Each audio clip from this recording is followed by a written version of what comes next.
Selamat malam dan salam sejahtera untuk kita semua. Baiklah, pada kali ini kami akan membawakan materi tinjauan yuridis dan implementasi kebijakan pengolahan dan pemurnian mineral dan batu bara di Indonesia. Sebelum itu, saya mewakili rekan-rekan saya, Alif Ahmad Negara, dan yang pertama itu ada Rehan Putra, lalu ada Mary Eliwaru, lalu ada Ansar Amin, ada Richard Parlindungan Panjaitan, ada Marci Tenenci Tebai, Bintang Padmanegara, dan Adila Muhammad Raga akan membawa materi ini. Next slide.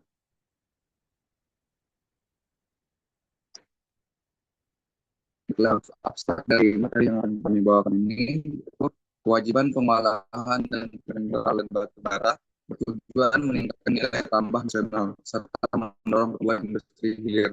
Kebijakan ini diatur dalam Undang-Undang Nomor 4 Tahun 2009, Undang-Undang Nomor 3 Tahun 2020, dan Undang-Undang Cipta Kerja. Namun implementasinya masih menghadapi tantangan seperti keterbatasan risiko, pendanaan, dan dalam hukum. Penelitian ini menganalisis aspek yuridis, finansial, dan lingkungan berdasarkan studi literatur. Hasil menunjukkan bahwa sinergitas kelembagaan dan hukum menjadi kunci keberhasilan kebijakan ini demi mendukung pembangunan berkelanjutan sektor pembangunan Indonesia. Oke, selanjutnya akan dijelaskan oleh saya.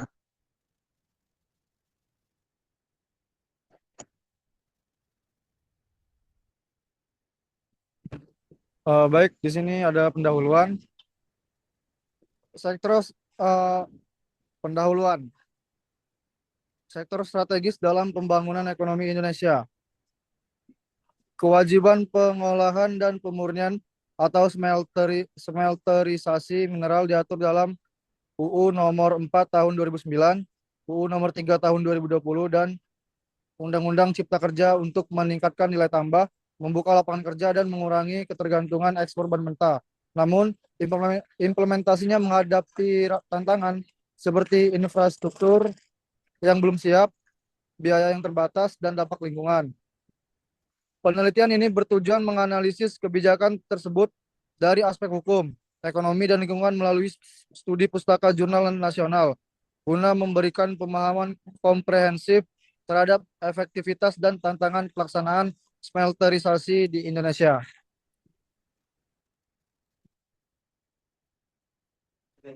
Baik, terima kasih kepada rekan Rehan. Di sini saya akan menjelaskan tentang metode penelitian yang digunakan pada penelitian ini, yaitu melakukan pendekatan kuantitatif dengan metode studi literatur terhadap 15 jurnal ilmiah.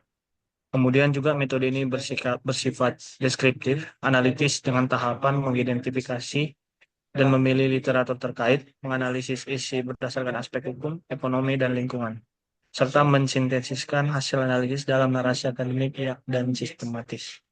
Kemudian pendekatan ini dipilih karena mampu menggambarkan secara komprehensif dinamika serta tantangan yang muncul untuk mengimplementasikan kebijakan pengolahan dan pemurnian minerba di tingkat nasional maupun daerah.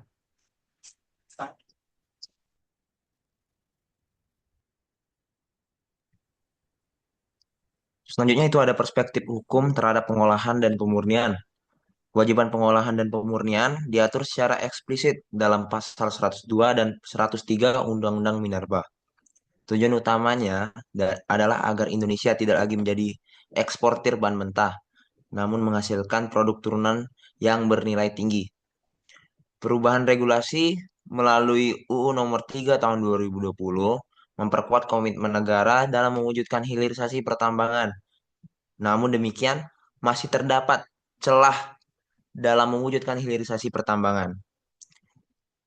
Celah itu celah hukum yang dimanfaatkan oleh pelaku usaha, termasuk praktik pengolahan ilegal, sebagaimana ditemukan dalam putusan nomor 90 garis miring Pitsus garis miring 2021 garis miring PN GDT.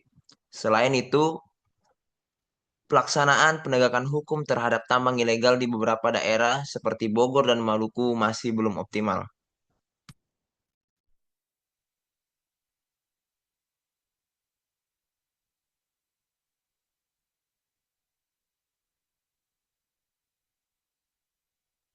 Baik, selanjutnya ada dampak ekonomi dan kinerja perusahaan, pengolahan dan pemurnian dapat memberikan nilai tambah signifikan. Junia et al. 2022 mencatat bahwa implementasi teknologi pengolahan berkelanjutan meningkatkan efisiensi produksi dan mendorong pertumbuhan ekonomi lokal.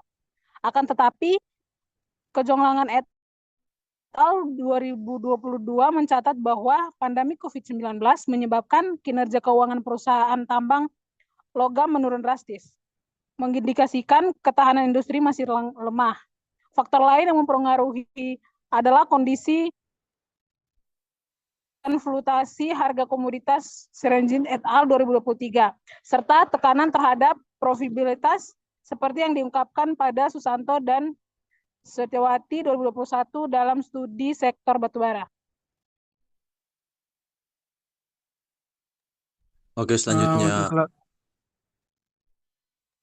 Untuk selanjutnya yaitu aspek lingkungan dan sosial.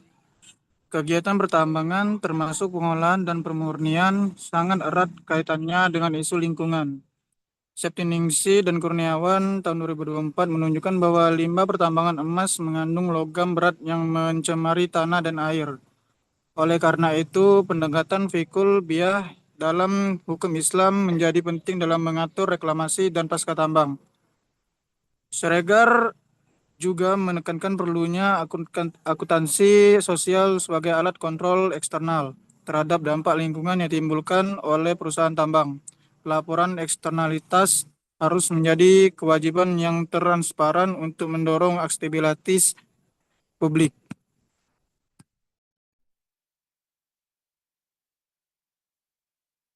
Selanjutnya terdapat beberapa tantangan dan solusi, di mana di antara tantangannya seperti ketidakpastian infrastruktur smelter di berbagai daerah, terus ada poin kompleksitas regulasi dan tumpang tindih kewenangan dan pusat daerah, dan ada juga rendahnya partisipasi masyarakat dalam pengawasan pertambangan.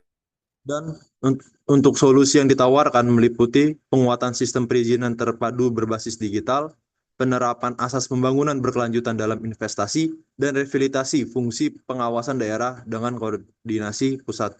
Selanjutnya terhadap rekan saya, silakan. Baiklah, selanjutnya merupakan kesimpulan. Pengolahan dan pemurnian merupakan kebijakan strategis yang penting bagi pembangunan sektor pertambangan di Indonesia. Kebijakan ini memberikan manfaat ekonomi melalui peningkatan nilai tambah, namun juga menyimpan berbagai tantangan dari sisi hukum, keuangan, dan lingkungan. Upaya implementasi harus disertai dengan penegakan hukum yang tegas, pembenahan perizinan, serta perhatian terhadap dampak lingkungan. Pemerintah perlu memperkuat sinergi antar pemangku kepentingan termasuk masyarakat lokal untuk mewujudkan sektor pertambangan yang adil dan berkelanjutan.